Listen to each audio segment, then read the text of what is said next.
Greetings of the day, dear scholars. In the previous video, we had studied DOVER Beach written by Matthew Arnold, which was part 1. Today, we are going to continue from part 1 and move on to part 2. The meaning of the whole poem will be clear only when we read part 1 and part 2 in continuation. So, the meaning will be carried forward in this part from the previous part. First, let us take a look at the text of part 2. The sea of faith was once too at the full, and round earth's shore lay like the folds of a bright girdle furled.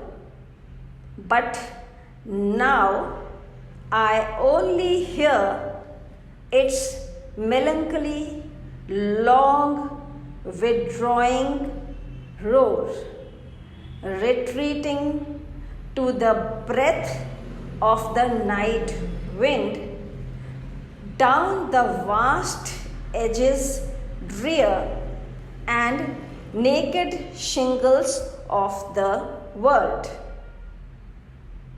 Ah, love, let us be true to one another, for the world which seems to lie before us like a land of dreams, so various, so beautiful, so new, hath really neither joy, nor love, nor light, nor certitude, nor peace, nor help for pain, and we are here as on a darkling plain, swept with confused alarms of struggle and flight, where ignorant armies clash by night.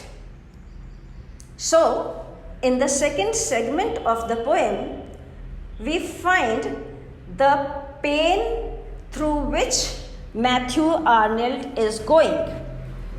He says, the sea of faith was once too at the full. He refers to the past. His thought moves into retrogression and he says the sea of faith was once too at the full. There used to be a time when people were full of faith and values, and round earth's shore lay like the folds of a bright girdle furled. He says the sea of faith was encircling the earth like a bright girdle. Girdle is an ornament which is worn to enhance the beauty by women. So he says that Mother Earth used to decorate herself with the girdle of faith and human values. But time has changed now. Why? He says, but now I only hear its melancholy, long, withdrawing roar. The sea that used to add brightness and beauty in the earlier times, now it brings us only a feeling of sadness and withdrawing roar, a sense of withdrawal, a sense of negativity, a sense of things getting diminished, retreating to the breath of the night wind, down the vast edges drear and naked shingles of the world. Sometimes it looks as if the world is now getting barren day by day.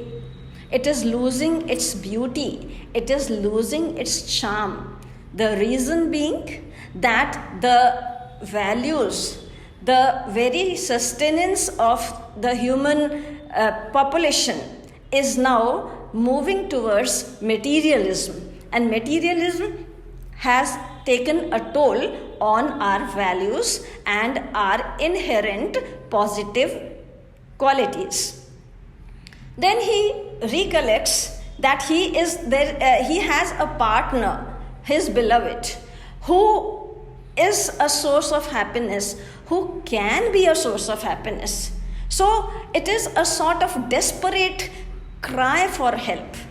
He says, "Ah, love, let us be true to one another. Oh, the world is really degenerating.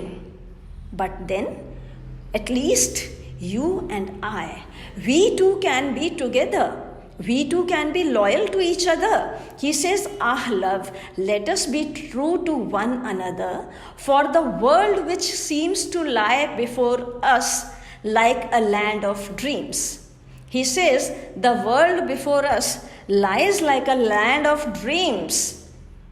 It is something we have thought of as a source of beauty and happiness. The reason being that it is so various. The world is full of variety, so beautiful. It has so much of brightness in it, so new. It is so full of novelty. But the truth is, hath really neither joy. But the truth is that the world has no joy in it. Life itself has no joy in it. Neither joy nor love. This is a big disillusionment that we are living in. There is no love. Love is one of the greatest sentiment which cheats us. So he says there is no love nor light. We talk of light, we talk of brightness, we talk of all the things that add goodness to our life, but he says no, there is no light, nor certitude, nor peace. And he says there is no certitude, there is no peace in life, there is no conviction. Certitude here stands for conviction. There is no conviction, there is no promise. He says nor certitude, nor peace, nor contentment, nor help for pain.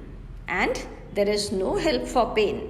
It is again one of the biggest illusionment we are living in. There is no help for pain.